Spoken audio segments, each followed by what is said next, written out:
from the heart of Dubai, where tomorrow is being built today, to the world. Welcome to the CTO Show with Mehmet. Here, we redefine technology and reimagine possibilities. With Mehmet, delve into the riveting realms of AI, cybersecurity, and digital technology. Experience the thrilling highs and lows of startups. Immerse yourself in the spirit of entrepreneurship and witness the future of business innovation being written in real time. Now, without further ado, let's tune in and explore the future. Hello and welcome back to a new episode of the CTO Show with Mehmet. Today, I'm very pleased joining me from Dubai, Michael Becker. Michael, thank you very much for being with me here on the show today. The way I love to do it is I keep it to my guests to introduce themselves, tell us a little bit about you, your journey so far, and what brought you up to Dubai.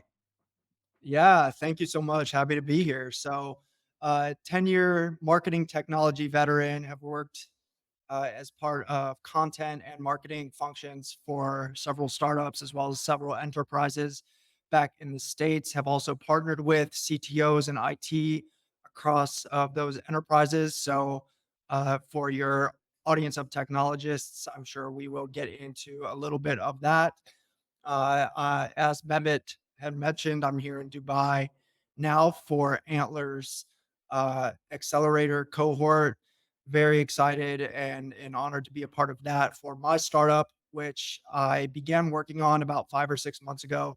So still very much in its infancy, but I am here with my co-founders and looking to get off to the races with that. So I've also got a book coming out next month, which we can chat on, called Content Capitalist, outlining a new system or new model for online businesses in this new marketing environment. So that's kind of what I'm focused on, those two things right now, and excited to go deeper on any of them.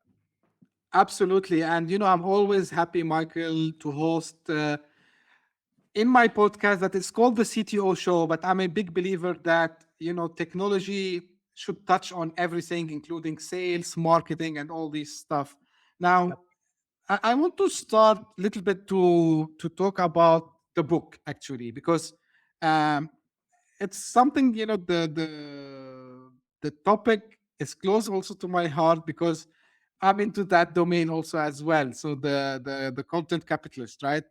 Um, so as someone who's veteran in this domain, Michael, I'm sure that you have observed the evolution of different marketing strategies, and let's a little bit focus a little bit on maybe startups, because I think this is why I like also to talk a lot about.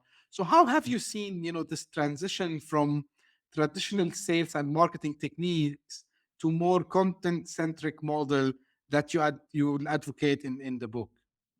So two things. The one I'll start on is we're seeing a shift right now in terms of content and publishing, where it's very different from 10 years ago when I began my career, right? Because you had, in that old way, I call it in the book, you had one person typically heading up content and or marketing. You might have like an editor in chief for a blog or a content manager who heads up production in terms of your content hub, and then maybe allocates work to a group of 3 to 5 writers.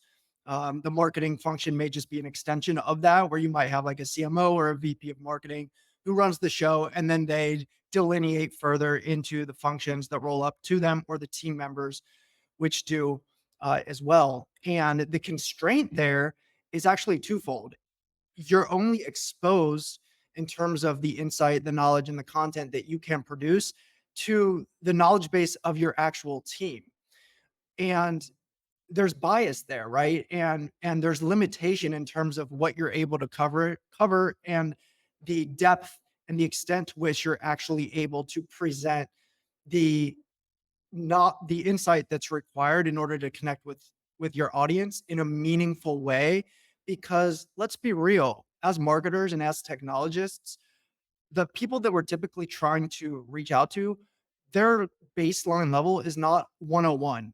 We're really wanting to connect with people who have a baseline of like a 301 or 401 level knowledge. And so one of the shifts that I discuss in the book and that I'm seeing come to the forefront is what I call it decentralized or distributed newsroom or content house, where you're actually flipping the old model on its head. Instead of having one person in charge of content, managing a team of 3 or 5, you're looking to your entire organization and every employee in some capacity to be a contributor, if not an actual creator of content, to where they can actually get on your hub. They can write articles, record, takeaways from their day. It can be as simple as that, and shoot video, however makes sense for them. You could then turn your content manager into the person who curates and puts those things together, who edits and compacts it, for example, for maximal benefit or presentation for your external audience. So that's one big shift that I'm seeing. The other shift is really more in your mentality of your commercial organization and how you usher people toward that sale process or that stage, to where we want to start to pull people in. It's less about pushing and those invasive, annoying DM messages that I know I don't even read anymore. I'm just ignoring people when I get those standard run of the mill messages. So the new way is about attracting, going beyond the buzzword, and actually pulling people in by making our product and our entire organization, our brand, feel exclusive and scarce. And so I present various ways to do that using content in the book, Mehmet. And so that's kind of the big shift that I'm seeing and that I think startups can really start to embrace. And I think, Michael, maybe I am biased because although I come from a technology background and shifted later to sales consultancy, um, I'm a big believer in marketing, and I'm a big believer in what you just said, that nowadays, to your point, I used to be on the customer side as well. And back in the days, like when I started my career, that was like more than 22 years ago. So the knowledge and the information was very scarce. And yes, I needed someone to come to me and tell me, hey, look, there is this new technology. You should have a look at it. Nowadays, customers, they are already uh, aware about the technologies, I would say like maybe 99% of the time. And what Right. differentiate people is just um the way how you present it to them. And to your point, I had another episode the other day, which was released. Of course, by the time we're releasing this, it will be like 3 or 4 episodes ahead. So when I spoke with Steve Tafaro, and he's a veteran in tech companies, and he was exactly mentioning that the people who gonna win now are the people who knows how to do the content. So I'm happy, like these things are taking shape. But now, of course, Michael, there are always the naysayers and the people who would disagree with you. And I still see people that they swear on their own life by outreach. From a marketer perspective, do you think that the outreach will fade, or it will be still part of what we call the cadence in our sales process? Oh no, you should still be doing outreach. It's just the angle or the appeal with which you do that needs to evolve. If you're still falling back on or reliant on the typical um, cadences and word structures that may have worked 10 years ago, in 5 years or 10 years from now, you're not going to be having the success that you need to drive your commercial org, right? So I'm not saying not to do outreach. Absolutely, we need to be doing outreach, right? That's part of this modern sales and digital climate. But it's the way that we frame that outreach. And one of the techniques that I discuss in the book is really shifting toward more of an invitation style, where you're lowering uh, the investment that you're asking for from the individual, from the recipient, from a sales call, which doesn't make sense. No, why would a stranger want to jump on a call with somebody that they don't know? No trust has been established. They have no idea what you do or why you do it. You're just another person to them, right? So framing it from that needy kind of, I call it like not desperation, but almost like you're putting yourself in a relatively lower status position by asking for something first from your recipient.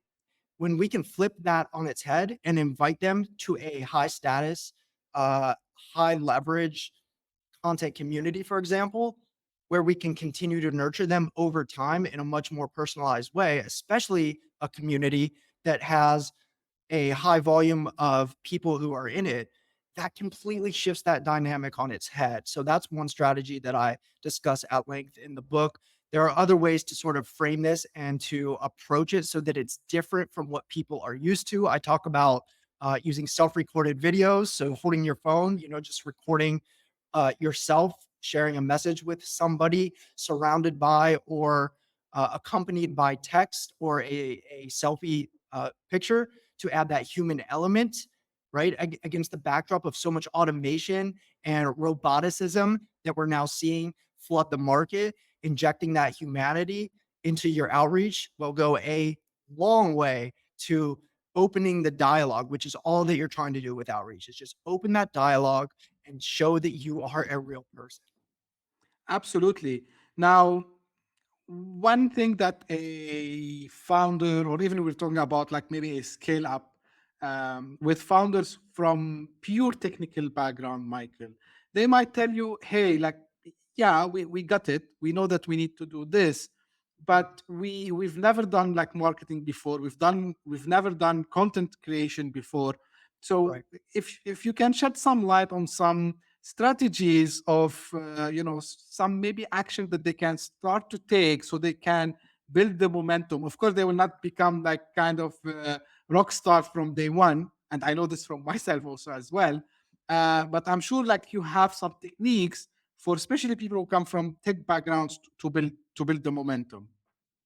Yeah, you should look for force multipliers that you can do relatively easily, that you can relatively mechanize, and that can create outsized results for you against other more costly or more time consuming options. And so, to the point that you just made, you definitely don't need to be this mega influencer, nor do you need a decade in marketing in order to start doing great marketing. There are a number of different ways and different things that you can start testing in order to see, okay, are any of these moving the needle? Then once you start to figure out what's working, just double down, double down, double down. Stop doing the things that aren't working. This is where I see so many startup and scale up founders, kind of miss the mark, is like they just assume that they need to be present on Facebook, for example, because they never gave it a second thought and they've always been there, or Twitter, or to have a YouTube channel up just for the sake of having one. Like, fundamentally and independently, no single channel or tactic is good or bad. It's all about what works for you and then being consistent with high quality output on the channels or in the places that you choose to go in on. So, content very much needs to be viewed as an investment. It's more about choosing to commit to something for the next 24 to 48 months plus, and showing up there um, when and how your audience expects. And what we're doing with content dissemination is where we are we're teaching our audience in a sense, and we're conditioning them on who we are, what our brand stands for, and what they can expect from us in the future. And so people subscribe to various content people or platforms based on a prediction of the future value that they'll be able to extract from that place. And so when you can show up consistently providing that, that's really where you're going to win. Focus on, becoming an evangelist, getting on podcasts, like the one that we're having here, right? You know, uh, reach out to people who are already producing great content, see how you can collaborate and co-create with them. These are just sort of like table stakes things. Put out, your own thoughts, your own insights across LinkedIn. If you're in business, if you're targeting consumers, maybe that's Pinterest or Twitter or Instagram. I can't say exactly what it is for you, but that's what I would recommend. Absolutely. And I don't know the guy personally, but the one founder that he's currently doing it absolutely, fantastically well. And majority of the time I comment and I like all his posts on LinkedIn is Jyoti Bansal. He's the founder of App Dynamics, which was sold to Cisco. He's now running two companies, Traceable and Harness. I'm not affiliated, by the way, guys. But what he's doing, he's sharing, his experience as a technical founder and how he shifted into understanding, the different techniques in sales, in marketing, and I'm starting to see this really works because to your point, Michael, this established also the emotions between you and your potential customers because they say, hey, yeah, this guy is not a robot. He's a real person. He's sharing his experience, and he's not only here after, let's be frank and say it, he's not only after my purchase order or my money. He's also trying to add value in other ways. So 100% with you on this one. Now I know like other parts that you specialize on and you touch on in the book, which like some new, I would say, techniques, or let's say getting new technologies within this story. For example, immersive experiences, right? And I believe, like, I talked about it when I used to do the solo episodes about the immersive experiences. So how do you see these technologies like AR, VR transforming the content creation and consumption? And how do you see it like impacting the engagement with the audience? So companies today are not product companies who sell products. You need to make the shift to becoming a media company who happens to then sell a product. We alluded to it a couple of minutes ago, but for the most part, technology and products today have become commoditized. It is going to be increasingly hard to win there. Where you will win is on great content and furthermore, the network that you're able to create off the back of that content, which is at the end of the day, just a conduit to building your audience and to cultivating that network for you. And that is more defensible in many cases than is your technology or your product. And so, given that logic, the question then becomes how do we create and facilitate the types of content led experiences that can generate the most engaged and, yes, the biggest audience possible for what we're able to do. And, I see a couple of options and opportunities there. One of which in general, video needs to be at the core of your content strategy, regardless of who you are or what you sell. But investing, even over investing in video, I think that you're going to start seeing more product companies or tech companies producing documentary style films over the next couple of years, for instance, where you can simply tell the backstory of your industry, where you can provide color commentary on why what you do matters, on some of the nuances around the industry that most of your competitors probably aren't even thinking about, let alone covering in their content. Um, this could include things like customer interviews, where you're actually going out or flying your customers in to do sit down series or like walk alongs, being innovative with techniques like this, even things like going out in public and doing man on the street style interviews that may have seemed stupid 5 or 10 years ago or purposeless to potentially older, more legacy minded folks are now going to start to come to the forefront where there's a real opportunity to get out into the real world, to capture that content, and then to bring it into the digital universe where you can disperse it in a way that younger generations like mine are actually seeking and correlating with business value. Like, people are looking to watch and listen to those types of real life engagements more than they ever have before. And so, with video at the core, I would be thinking about how can I bring what I do to life? How can I engage my users, my customers, my employees, and really create a cohesive multimedia content led experience? again, two names comes to my mind who did that fantastically. One is Gary V, I think. Remember the guy was selling wine, but he was doing content all the time. And Patrick Bet David, he was in the insurance industry, and then he built a media empire that, of course, is helping him in doing his own business. So to your point, Michael, like these are two successful examples. Maybe they are not from tech necessarily, but I believe we are on the verge of seeing this in the tech very soon. Like this is my own expectation. Michael, of course, one of the other technologies that everyone is talking about. Some people are shouting out loud, they are angry. Some people, they believe this is the future, which is AI. Now, I got it that sometimes using AI too much, people, they start say, hey, like, like this message is written by AI, it's written by ChatGPT, yaks, But I have seen also people who are leveraging AI completely perfectly, and people are not showing these reactions. So when it comes to adopting a technology which is fantastically also very beneficial, like ChatGPT or any other generative AI tool, how do you think they can blend that into the strategy of building, the emotion with the customers and taking it next level? Yeah, I want to hear your thoughts on this too after I share. Of course. AI needs to either be an amplifier of productivity or of output.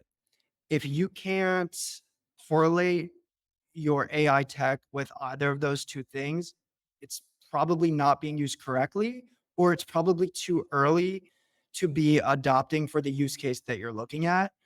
So that's the first thing is like, don't just use AI just because everybody else is talking about it or there's rhetoric emerging in the market about it. Like use it for a specific use case that works for you.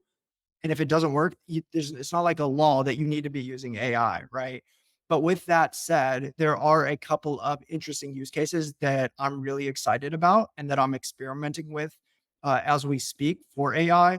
One of those is obvious. You see a lot of creators doing so with video shorts and just auto generation in terms of pumping out a bunch of high quality shorts that are dynamically created in some instances from raw video, being able to chop that up for you and pump out snippets with captions and graphics in some cases assigned in the perfect spot for those. I have been using a tool called Opus Clip. I know others are also using that, but it also applies AI for this tool where it actually ranks each of the clips that it produces. Let's say you upload a 10-minute video, it'll spit out 5 or 7 video shorts, and then it will rank them like 90 out of 100 or 70 out of 100, and it'll tell you why it gave it that ranking. So that's one interesting use case, video. The other that I'm also really bullish about and excited for is the potential of AI for sales and marketing, as well as customer support and calls, sales calls and customer support calls, inbound and outbound. There's a tool called Air.ai. Full disclosure, none of these platforms sponsor the book or me. I'm just, again, excited for the potential there. I think with tools like that are going to be customer facing, you need to make doubly sure that it can cross or pass the Turing test for you, your specific use case, and for your organization. And until it does, you should not be deploying AI for human touch points. The same goes for chatbots, which again is another great use case. Just make sure that they can um, they can connect with your customers in a way that either feels human if you're positioning the tool as an actual human, or if customers know that they're interacting with a bot, it still needs to bring the same or even more value than a human would, given the fact that it's a robot and that people are naturally going to be skeptical. But those are two really interesting use cases that are have potential to really upend creation and then also sales and customers. It's great to hear that from someone who's in the field. That's very important for me. Now you ask me what I think. Yeah, just one thing, about AI in general, and I tell people, they ask me, how are you able to do all these things by yourself? I say, yeah, because I leverage AI, because AI is a tool to us. Now, do I use it? Do I use these tools? Absolutely. Do I write sometime written content? Yes, but the people, the problem with the AI, what happened, because, and this is something normal with any technology, that you can put it in the hands of the masses, right? So when everyone get access to the tool, because remember, ChatGPT, of course, there's the plus version, but anyone with an email account can get access to ChatGPT, and now Gemini from Google. So of course, people started to put, as many of my guests, they say, you put junk, you get junk. Absolutely. So the way I use it from writing perspective, and I tell this, I even wrote this on LinkedIn multiple times. I say, guys, I'm not a native English guy. I learned English when I was like 15 years old, right? So I need still till now, although like I live in Dubai and everyone speaks English here, I still need someone to proofread to me, right? So the way I use it to generate written content is, I don't go and say, hey, I want a LinkedIn post about this. Of course, it will give me junk if I just say this. The way I do it, I put my ideas, I give it to ChatGPT, and they say, hey, proofread it and just fix the flow. That's it. So it keeps my own wording, and it do this. When it comes to producing this podcast, transcription, it's using AI to do the transcript. I use AI sometimes. I don't copy paste, for example, the titles from ChatGPT, or I use other tools also as well, and I'm not affiliated, by the way. So, for example, I use Descript for editing, and Descript has the ability to generate for me the show notes, the titles and all this. But still, I put my judgment, and they say, okay, this is good. Maybe it needs a little bit tweaking. I use Opus also as well for generating the clips, because I need to promote the podcast, and I need, of course, to be flexible in my timing, and I have a busy schedule for the podcast. So absolutely. And I don't claim I'm a marketer, but of course I start to see, because to your point, they added a fantastic feature in Opus, because before they used to give you just the ranking. They say, okay, it's like 96 out of 100.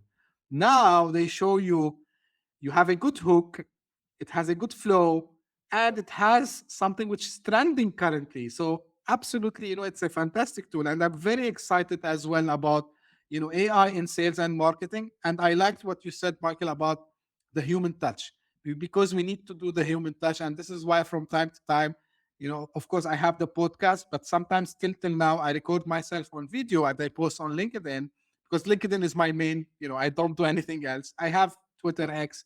I don't use it much, but I say, hey, people, I'm the real guy behind all this. So this is me. It's not like someone doing that to me. So to your point, 100%, I agree on this. Now, one thing which attracted my attention, in when we were preparing before for this episode, you talk about the neuro-emotional techniques, right? So I'm pretty much very excited to learn about this aspect, and how this also can help entrepreneurs, startup founders, to get these techniques to incorporate it in their content strategy.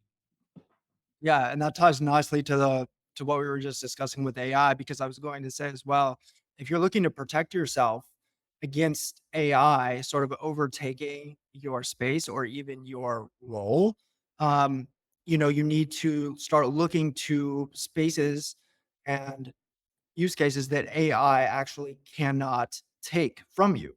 And those include things like EQ, anything to do with the human element, and of course, what we're talking about now, which is what I call neuro-emotional marketing. So if you've heard of neuro marketing before, it's basically kind of a segue off of that, where you want to go beyond just talking about what you do, right? Or posting, images with hooky headlines about your product. That's like old stuff of the past, right? That stuff it doesn't work anymore, right? So we have to figure out, okay, how do we actually trigger people to want to engage with us as marketers and as business owners? And it's about presenting ourselves in a way that's mutually beneficial, not just for us. Like Mehmet alluded to it a couple of minutes ago. You're not just seeking to get that purchase order or to drive that transaction, but you're actually being a person of value and sharing that with your constituents in a way that makes them want to learn more and want to sign up for that call and want to engage with you.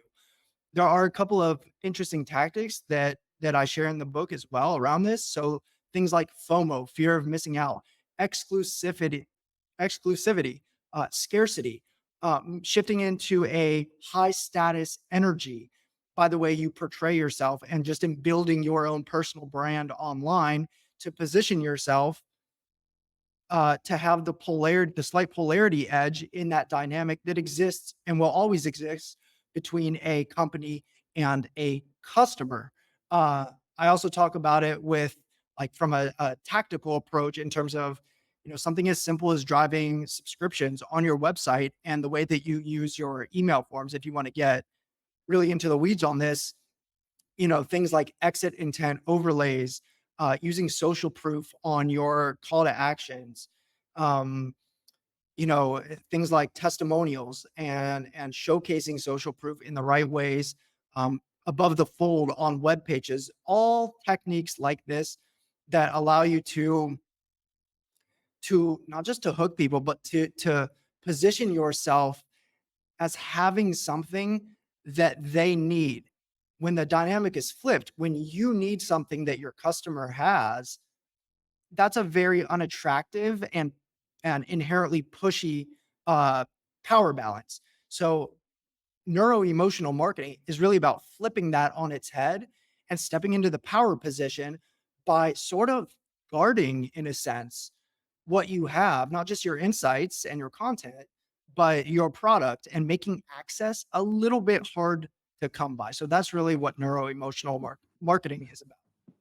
Michael, is there any like direct example you can give someone who nailed it? Who nailed it? Let's see.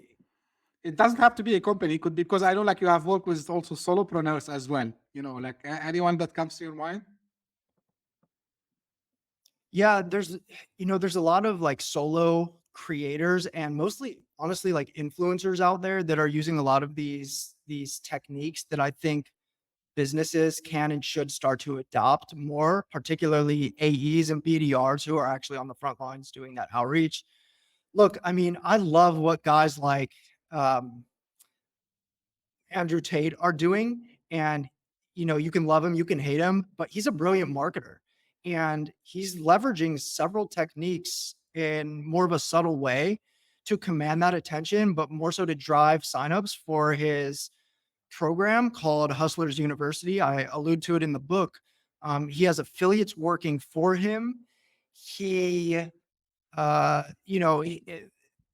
he's doing a lot of other really, really kind of unique and interesting things. I don't want to spill the beans on that, but there's other brands like Masterworks that I allude to in the book.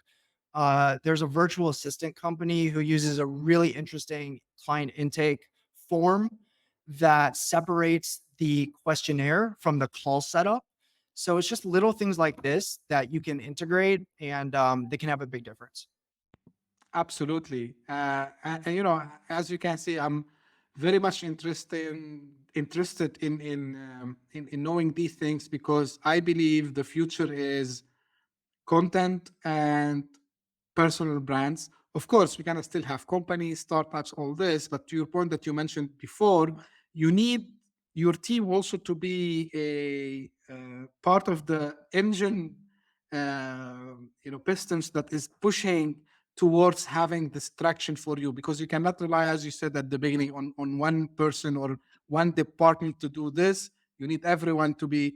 And I have to give credit again to one of the companies I used to work with before, where they had a motto: everyone sells. Like this was the motto, whether you are in HR, whether you are in finance, whether you are actually in the sales team, this is your job. So this is something it becoming mainstream, I would say now. um, Now I want to talk a little bit about your startup, Michael, and why did you like, tell us for as much as you can, of course. And why did you choose Antler to be, the place where you want to start this, and why in Dubai? Interesting. Yeah. So our company is called NeoCore. We are not in stealth mode as of now. So you can check out our website, neocore.co, if you'd like.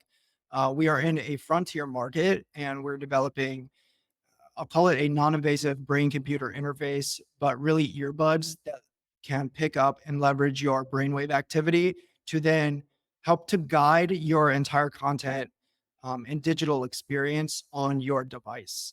And to sort of tie this back to the main problem that we're solving for is really what I call behavioral personalization, which is sort of kind of personalization, but not really. The way that the algorithms work today and the way that most content interaction apps serve up media to you is simply based on your previous activity within the actual app or across the web. And the problem with this is that, I mean, it's multi-pronged, but you're wasting a lot of time. You're being exposed to stuff that isn't exactly what you need in the moment, given your present needs, wants, desires, or focal areas. And you're spending a lot of time either skipping, Xing out of, or fast forwarding through content, or swiping through the feed to try to find something that you like. A lot of it's also reactive and passive. Um, it's not as personalized as it can be and as it should be. So we can read the brainwaves of individual users and connect that to content, but not just connect. We're actually augmenting, we are consolidating, and in some instances, we are, yeah, sort of reshuffling or recombining content, particularly with podcasting, which will be our initial use case, so that it's much more tailored to your individual, we call them attentional indexes or indices, your emotional indexes, your arousal levels in real time. And we can cut out a lot of that excess just by leveraging your brainwaves. So there's a lot of science behind this and neuroscience. I am not the product or the tech guy, but in essence, this is what we're focusing on building here at Antler as kind of our launching pad. We couldn't ask for really a better place to come together and to accelerate this vision. I mean, as you know, Mehmet, Dubai is very much, I was going to say is evolving, but is already becoming a tech hub, especially here in the region. We are in the Dubai Future Lab area. So just an amazing opportunity that we're very excited about. Absolutely. And thank you for sharing that, Michael. To your point, the previous episode was also with, deep tech technology out of Dubai. It was with Roman Axelrod that they are building something mind blowing. I advise you to go to the previous episode. I will not give you much more information about that, but they're really something fantastic. And, I feel happy when I see brilliant minds like yourself, Michael, coming together, building things that really has high impact on us as humans. And the use case, I checked, actually the website before. And again, I wish you all the luck and success with this endeavor. Now, a traditional question, maybe it's the kind of traditional, but again, I love to hear from you, Michael, kind of final words, final advice you want to give to fellow founders or to be founders, because I know, there's a lot of people sitting now thinking, should I start? They have this hesitation in whatever field they are. But of course, because you come from the marketing background, so maybe it's a call to people who want to be in the marketing tech space. What final advice you can give them, both as a founders or if they want to go solo as well? Yeah, I think let me try to kind of merge the two topics that we addressed today, from the technology perspective and the content perspective. And something that's really a guiding compass for me, Mehmet, is this idea that, look, we are going to merge with technology at some point, regardless of what we as individuals may think or how we may feel about that. The singularity is inevitable.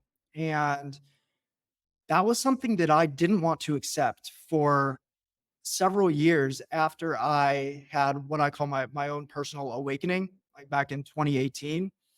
And I was viewing it from a very dystopian perspective until I sort of came to the realization that no, it's actually through technology that our species will evolve into the next stage of just our natural evolution. And this is actually so exciting because any species that is sufficiently advanced must evolve with and ultimately through technology. And so this technological and spiritual awakening that, we're seeing and that is very much intertwined with my own evolution and my own life. Like it's if you can zoom out and have the perspective on where we are sort of on our very immature cosmic timeline and evolutionary timeline as humans, like there's no better time to be on the planet. I'm convinced of that. And so being able to innovate within that context should be super exciting if you're a technologist, if you're a startup founder, if you're working with tech in any capacity, like you have an opportunity to be a part of history in a literal way.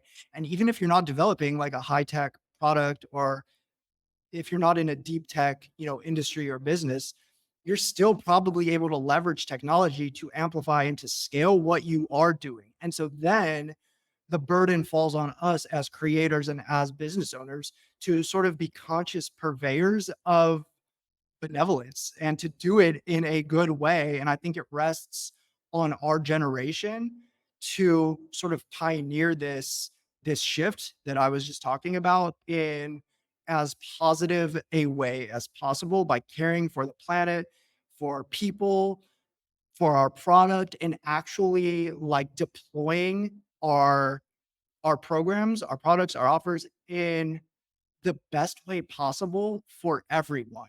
And it's not just about profit anymore, it's about purpose and it's about bringing meaning to people through our work. So that would be my summary on the convergence of these couple of topics. Uh, I 1000% agree with you that there's no better time to be on Earth like now. We are on the verge of seeing something, and I feel lucky because the other day someone asked me, why you started this podcast, why you shifted from being, I could have completed continued my career being in corporate and all this, and then you did this shift. Because I said two things. First, from technology perspective, exactly what you mentioned. I started to see something coming out. It was back in 2022, by the way. So I knew that AI, of course, I don't have a crystal ball, but I was following, the AI and GPT and all this. And actually it came faster than I expected because at that time I was following just, the wrappers of GPT, like the Jaspers and the other tools that they were coming out. And then everything started to happen. So I said, okay, this is the moment I need to be witnessing and documenting this. And how you can document this? So first I thought, okay, I can just be kind reading, the news and analyzing it and giving my tips. I said, no, I need to bring people, to bring, the minds behind this, which are now moving forward. Second thing, it's you mentioned this in the previous question I asked you about why Dubai, because also what's happening in Dubai and in the region in general, it's again, we are witnessing the evolution and the immersion of a new startup hub. I said, okay, there's no better time also to be witnessing this. And this is why exactly, Michael, I want to thank you very much for being with me here on the show today. I'm very honored to have you, and I'm sure that your startup will have the best success ever. And of course, I will put the show notes where people can get in touch in addition to the company website. Michael, is there any website that you can tell us about before we go? Yeah, just connect with me on LinkedIn. Happy to share more, answer any questions. Again, Our corporate website is neocore.co. My personal site is michaelbecker.org. If you're interested in grabbing my book, it's on pre-sale now. Not sure when you're listening to this episode, but it should be available on Amazon and any place that you get books. If not, Sure. All the links that Michael just mentioned, they are in the show notes. So whether you are listening to this or watching that, you will see them in the description. Michael, thank you very much again for being with me today. And this is how I end my episodes usually. If you just discovered this podcast by luck, thank you for passing by. I hope you enjoyed. A small favor, if you can subscribe and share this podcast with your friends and colleagues. And if you are one of the loyal people who keep coming, the followers, the people who keep writing me their encouragements, thank you very much. I really appreciate that. Again, just keep sending me your messages and your feedbacks, your comments. If you want to suggest a guest, you want to be on the show yourself, you have a story you want to tell us related to tech, startups, and entrepreneurship, I would be more than happy to discuss this. I know that I have a long backlog, but there's no problem. I can, even if we have to re-push back again to more frequent episodes, we will do this. Reach out to me, because my goal is to get this moment, as Michael was mentioning, documented as it happens and be something useful for to-be founders and entrepreneurs. Thank you very much for tuning in, and we'll be again very soon. Thank you. Bye-bye. Hit that subscribe button, share the show with your tech-savvy friends and fellow entrepreneurs, and leave us a review on your favorite podcast app. Your support means the world to us.